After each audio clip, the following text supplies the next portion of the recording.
feeling of being watched by eyes you can't see. That cold pressure on the back of your neck that makes your hair stand on end, even when you're completely alone. Some places carry that dark energy permanently, as if the very stones guard secrets that should never be revealed. Moonridge Cemetery was exactly that kind of place. Forgotten by time and abandoned by authorities, the cemetery rested atop a hill covered in perpetual fog. The surrounding trees grew twisted, their branches intertwining like skeletal fingers, trying to protect something ancient. Or maybe trying to prevent something from escaping. The residents of the small town in the valley avoided talking about that place, looking away whenever someone dared mention the name Moonridge. There were good reasons for this silence. Marcus Chen never believed in superstitions. As an archaeology student, he saw the world through the lens of science and reason. When he discovered old records about the forgotten cemetery, his curiosity spoke louder than any apprehension. The documents mentioned graves dating back centuries, tombstones with inscriptions in archaic languages, and most intriguingly, reports of a central sepulchre that had never been officially catalogued. Marcus's first visit to the cemetery happened during a cloudy afternoon. He climbed the steep trail, equipped only with basic excavation tools and his academic determination.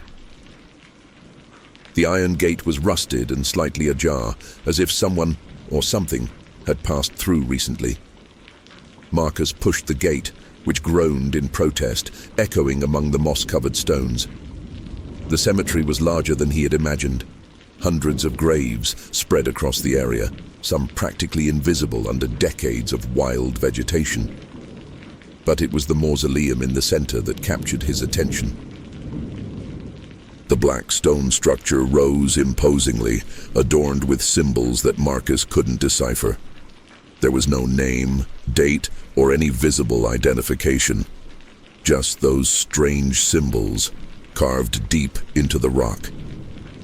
Marcus began photographing and taking notes, losing himself in the excitement of discovery. Hours passed unnoticed as he documented every detail. That's when he noticed something peculiar. Some stones around the mausoleum seemed to have been moved recently. The earth was disturbed, as if someone had been digging there not long ago. His archaeologist's intuition sharpened. Maybe other researchers had already discovered this place, or maybe... Marcus pushed darker thoughts from his mind. He was a man of science, after all. But when the sun began to set and shadows lengthened between the graves, a strange sensation took hold of him. It was as if thousands of invisible eyes were watching him from every tombstone, from every twisted tree. The first night at home, Marcus couldn't stop thinking about the cemetery. The symbols from the mausoleum danced in his mind, almost as if trying to tell him a story. He searched through old books, consulted colleagues who specialized in archaic languages, and scoured digital archives. Nothing. It was as if those symbols belonged to no known civilization. The obsession grew each day. Marcus returned to the forgotten cemetery repeatedly, always bringing new equipment and more sophisticated tools. He had decided he would unravel the mystery of that mausoleum, whatever the cost. The rationality that had always guided him began giving way to an almost primitive compulsion for answers. During one of his visits, Marcus discovered that the symbols weren't just carved on the stone surface. They continued downward, as if the entire structure was an extension of something much larger buried underground. His tools indicated a complex underground chamber, much older than anything he had ever encountered. The discovery left him euphoric and, at the same time, uneasy. The decision to open the mausoleum wasn't made lightly. Marcus knew he was about to cross a line that perhaps shouldn't be crossed, but his thirst for knowledge was stronger than any apprehension.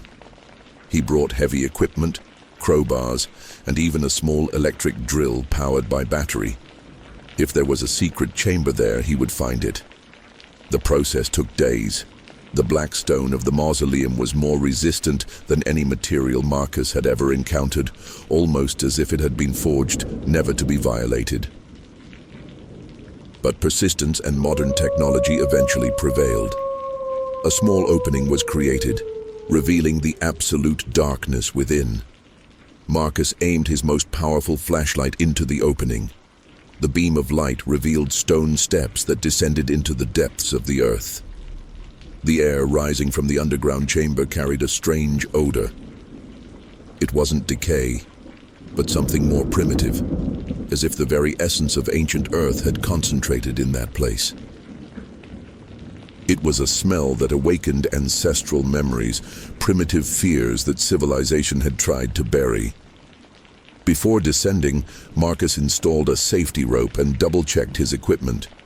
He was aware that he was venturing into unknown territory, but his academic training reassured him. After all, he had already explored dozens of archaeological sites. This one wouldn't be different. Or at least, that's what he told himself as he took his first steps into the underground chamber. The descent revealed impossible architecture. The steps were perfectly uniform, as if they had been carved yesterday, not centuries ago. The side walls were covered with the same mysterious symbols, but here they seemed to pulse with their own energy under the flashlight's beam. Marcus felt as if he was descending, not just physically, but also crossing layers of time and reality. Hey, you who are following this dark journey with us, subscribe to the channel so you don't miss any terrifying discovery that's yet to come. And tell me in the comments, have you ever felt this inexplicable sensation of being watched by something you can't see?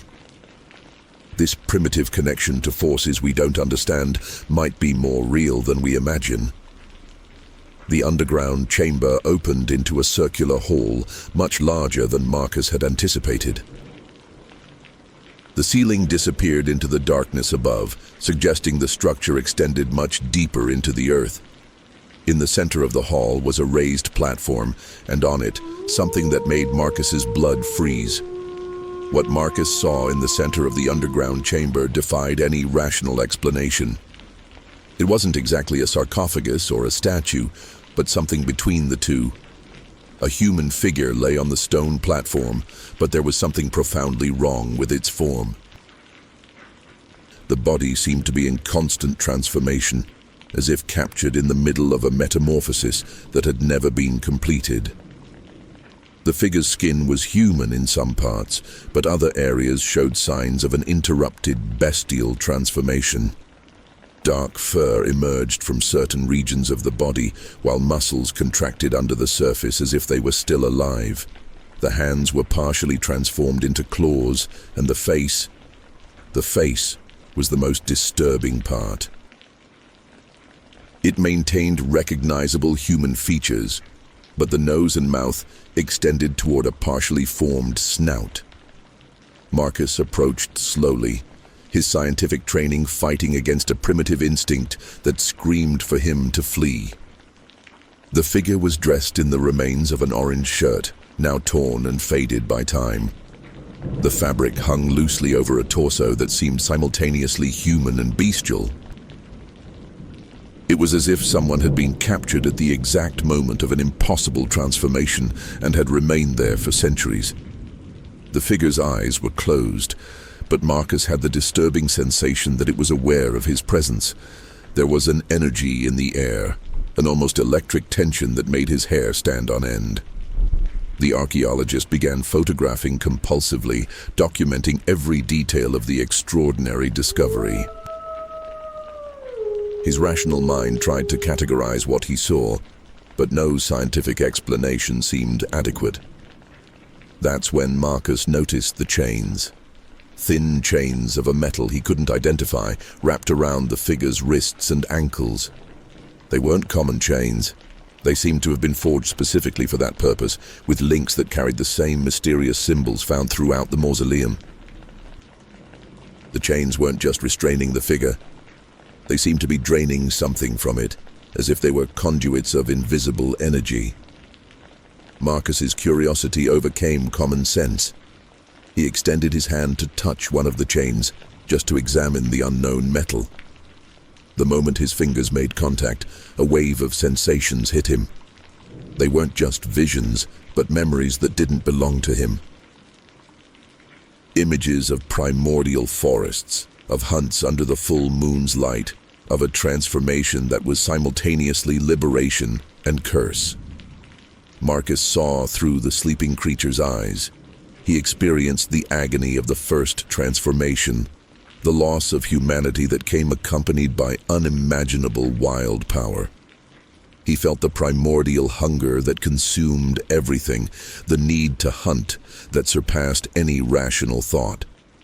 And then, the capture. The imprisonment in that underground chamber by those who feared what he had become. The visions were so intense that Marcus staggered, almost losing his balance.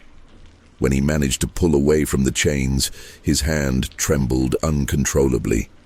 Something fundamental had changed in him at that moment of contact. It was as if a dark seed had been planted in his soul, waiting only for the right conditions to germinate. Marcus looked again at the sleeping figure and noticed something that made his breath catch. The creature's eyes were slightly open, and for a fleeting instant, he was certain they moved. It wasn't imagination. There was consciousness there, an ancient intelligence that had observed his invasion and decided it was time to awaken. The archaeologist instinctively backed away, but it was already too late. The damage was done. By touching the chains, Marcus had disturbed a balance that had been maintained for centuries. The chains began to vibrate softly, emitting an almost inaudible sound that seemed to resonate in his bones. The figure on the platform began to move, first just involuntary muscle contractions, then more deliberate movements. The awakening wasn't sudden, but a gradual process that filled Marcus with growing terror.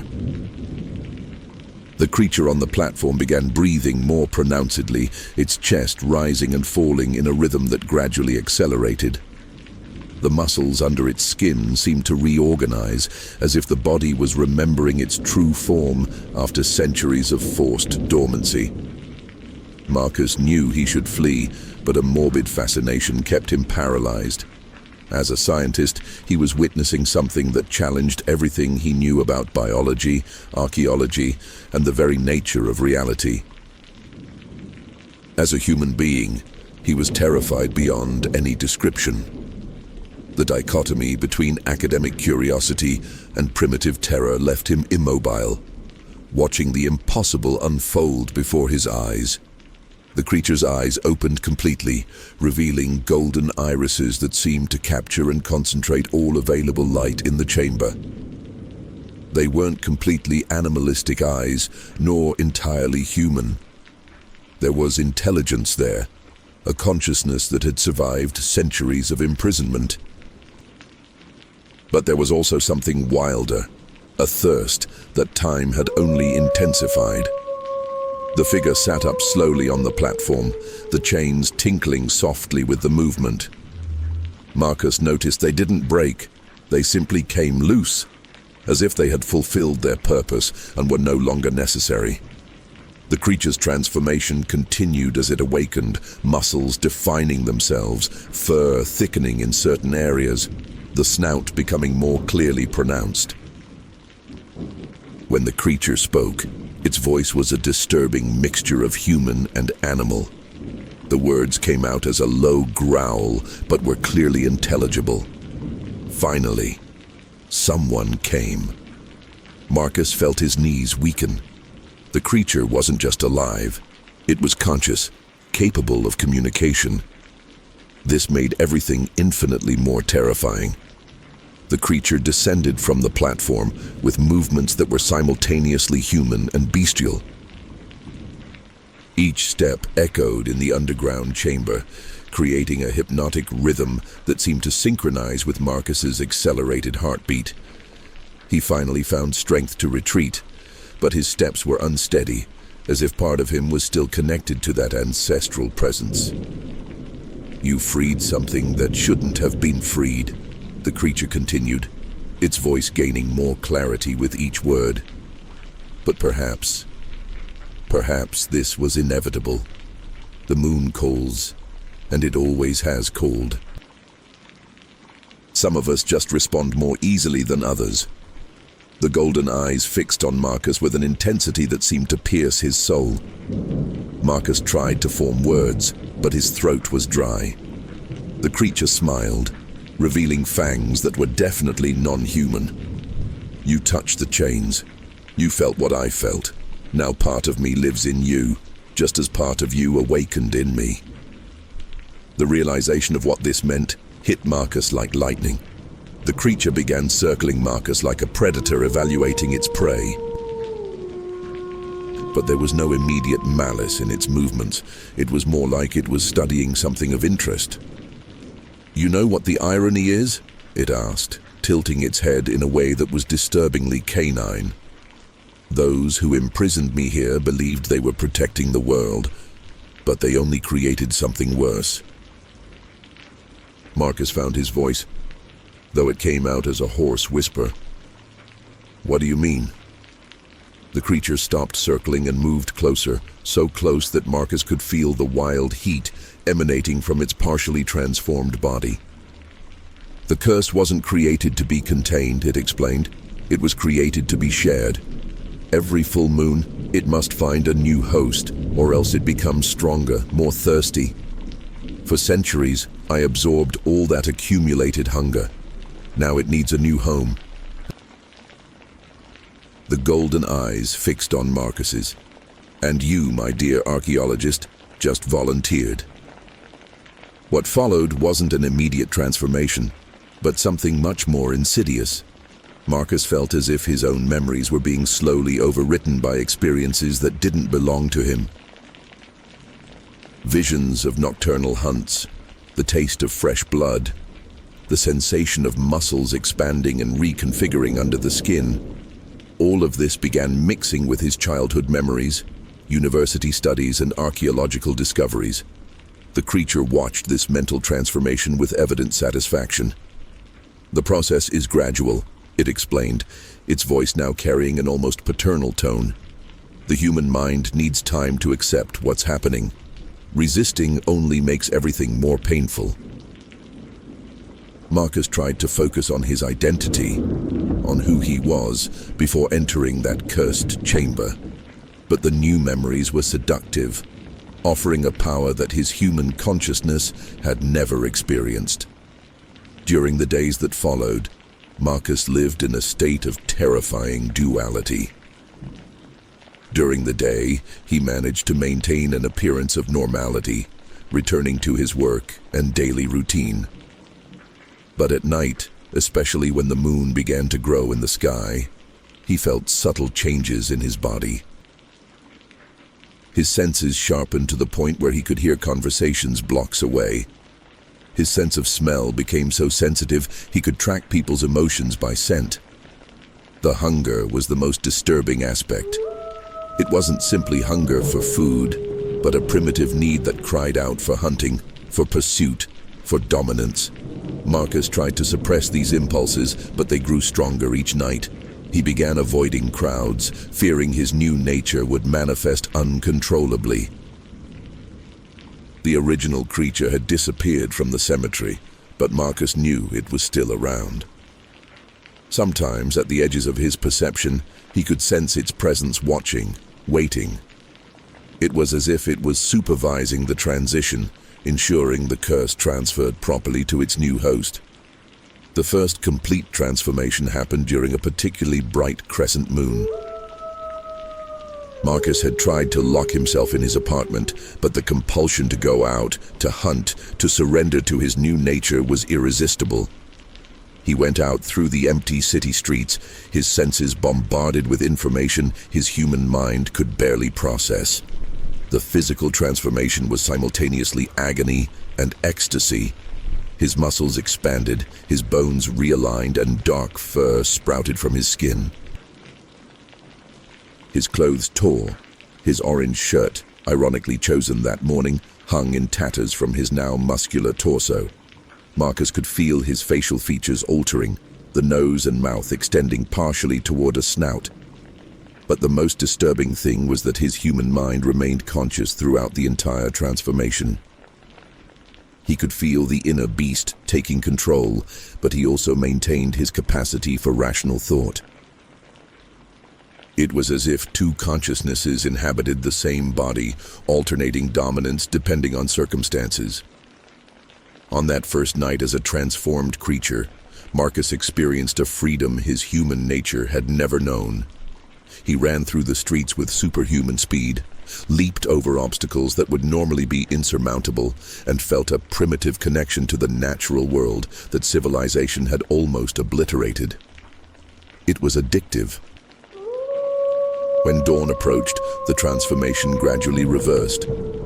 Marcus found himself naked and exhausted in a distant alley, his skin marked by scratches that healed at impossible speed. His memories of the night were fragmented, like a vivid dream that dissolves with daylight. But he knew he had crossed a definitive line. In the days that followed, Marcus tried to research ways to reverse what had happened to him. He consulted ancient texts about curses, sought out folklore specialists, even considered seeking medical help.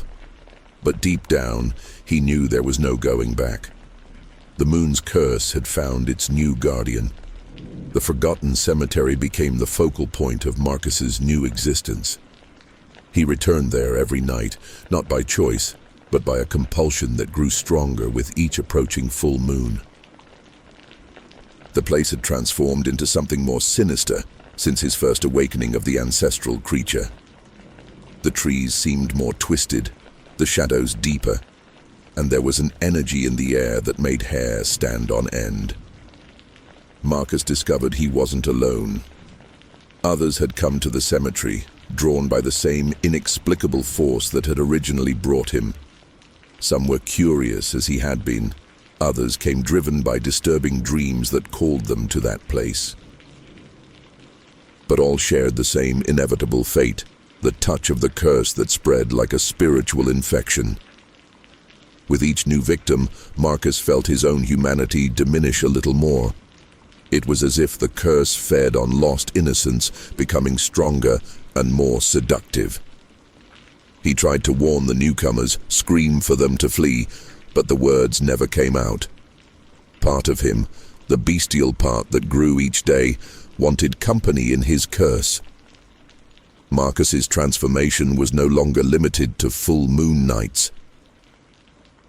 As he accepted his new nature, he could invoke aspects of the beast during the day as well. His senses remained sharp, his physical strength increased, and his connection to primitive instincts became stronger.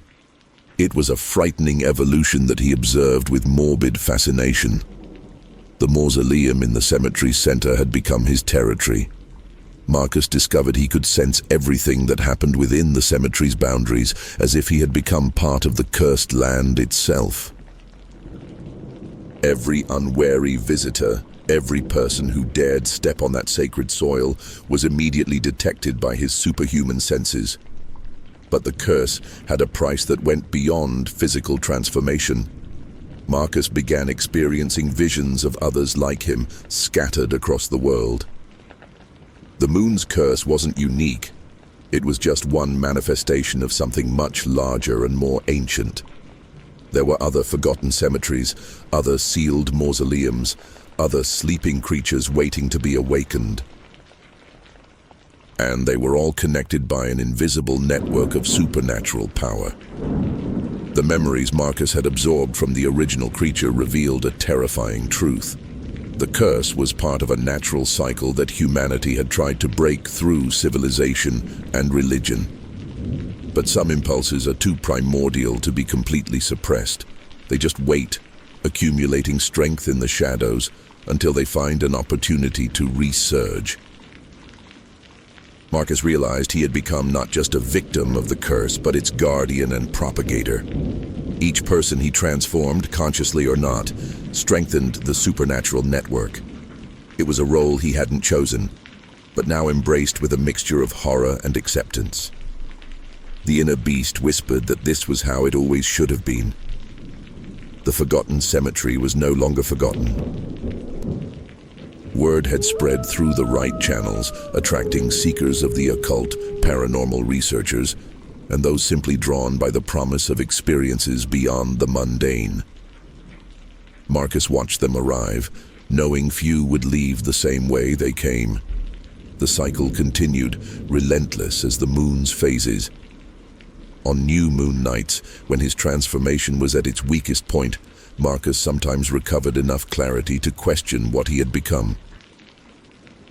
In those moments, he considered ways to break the cycle, to find peace for the souls trapped in that ancestral curse.